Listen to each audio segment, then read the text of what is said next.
I'm convinced that all game devs have a graveyard of games that never made it to a Steam page, or maybe even never made it out of your mind. It's still locked away in there. Your games, like mine, probably died because ambitions became too high. A lot of times when we think of an overly ambitious game, we think that it just means that the game was too big or that it had tons of complex components. But it actually goes much deeper than that. So today we're gonna look at 5 of my games in my graveyard and look at the different aspects where I was too ambitious. So that maybe you can avoid these and identify it in yourself and in your own processes so that you can avoid it and get ahead of it. Be sure to stick around to the end because I wanna share some tips that I've found helpful for myself.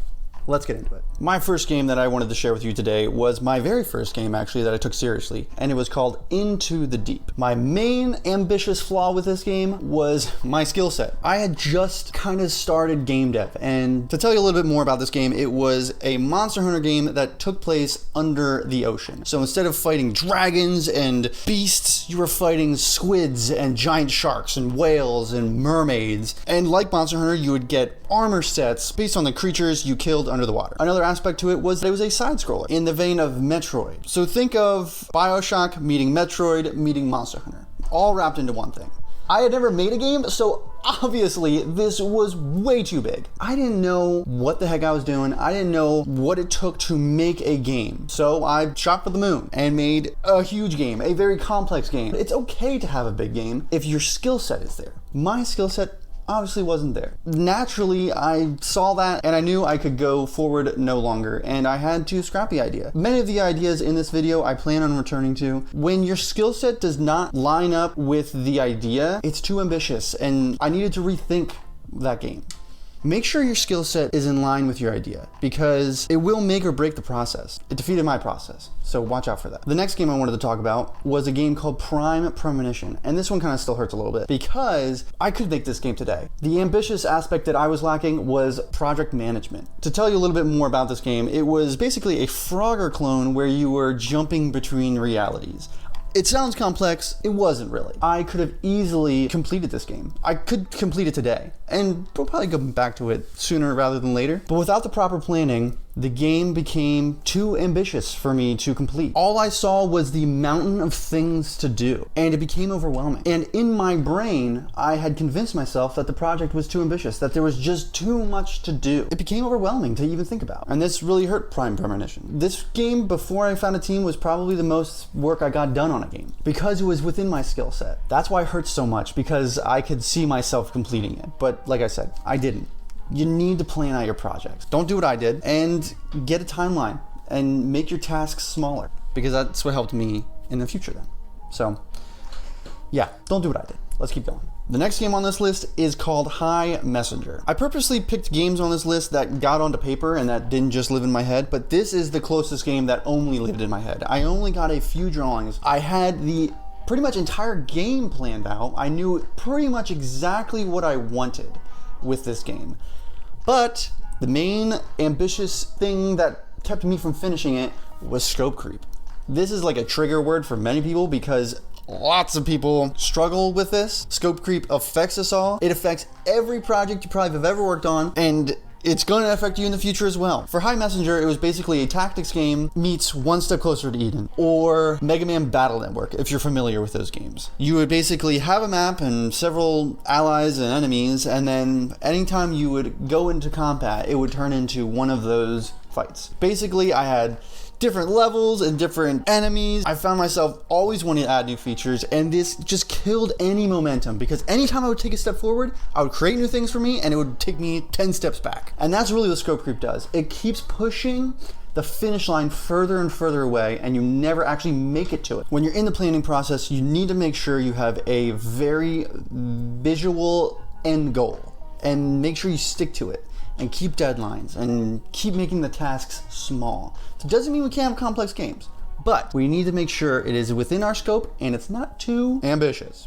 So the next one on this list is going to be tad confusing. This game is called Cave Masters. It's not the game we're making today. This is actually the original concept for this game. Cave Masters, the original, had an issue with sustainability. This had more to do with the time in my life when this game was taking place, when I wanted to build this game. Because I had Greg, and he had made the art and the music, and it was all fantastic, But it was around the time when I had my first kid and life was just really hectic. To tell you a little bit more about this game, it was basically Tetris meets an RPG. You were basically the healer of the party, and anytime you would get Tetris, you would clear line, you would have the ability to buff your team, whether it was healing or an attack boost or defense boost, and you would buff the team with playing Tetris. That was basically the gist of the game. This game just met me at a hard time in life, and I didn't have as much time and I didn't have as much energy to work on it. I kept getting burned out. But I think really what it comes back to is understanding where you are mentally and physically and adjusting the game to that. Maybe that means adjusting timelines of, hey, I thought I was going to complete the game this month and I need to set it back 6 months. Hey, I just don't have the mental capacity to figure out some of these complex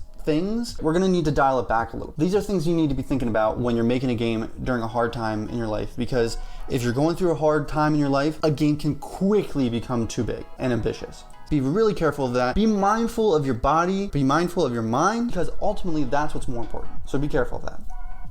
Let's keep moving. The last one I wanted to talk about is actually Arrival, which you can actually go find some devlogs for it on this channel. This game is actually a much simpler game. You know, it's a game that we learned a lot from all of our previous games and really took the process seriously. The main issue we had with this game was time and resources. Kind of like sustainability, but this one is a little different because it was the first time Greg and I really took a project seriously. All the games that we had worked on before then were just jams. This was the game where like, hey, this is the first game we're making and this is the first game we're selling.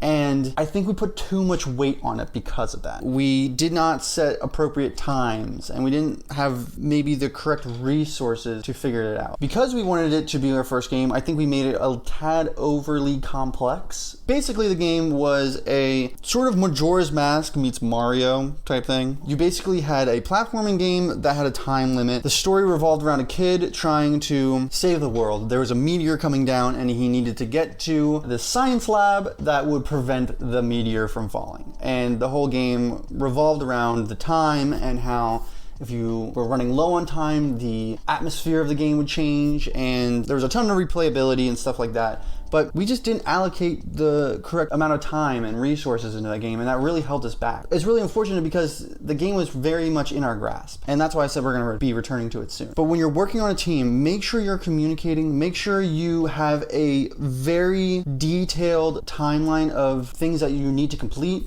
This will help the project move forward and help it not become too ambitious, because when you're not working on a game and you just see it for the one giant project that it is, it becomes overwhelming and it becomes too big in your mind, when in reality you could start chipping away at it and completing things. So having good communication and project management skills will absolutely help in this process.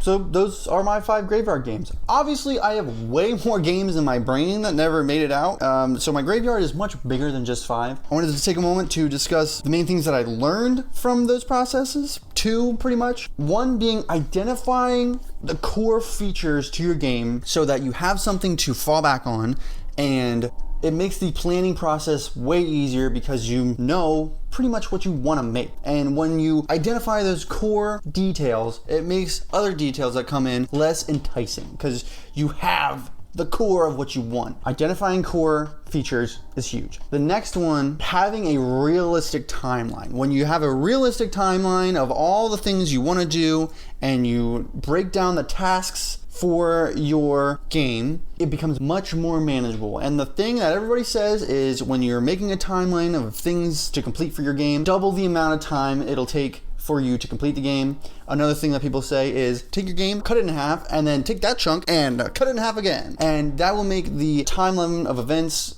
click into place, and when you combine that with identifying the core features, it makes it so much easier. So that's my graveyard. It ain't pretty, but it helped me to get to where I am today, and I learned tons of valuable things from it. But it's your turn now. Leave a comment below. Tell us about the projects in your game dev graveyard, and tell us what you learned from them. Tell us about the game ideas. We're not here to steal ideas, but it's cool to talk about and relive those memories of making those games, because it was fun to make this video, actually. I didn't think it'd be this fun. Thank you guys for being here. If you like this video, if you like this content, hit the like button, subscribe, and like I said, leave a comment below, because I want to hear your stories and other people want to hear your stories, because it's encouraging to know that Everybody kind of struggles with this. So again, thank you guys for being here.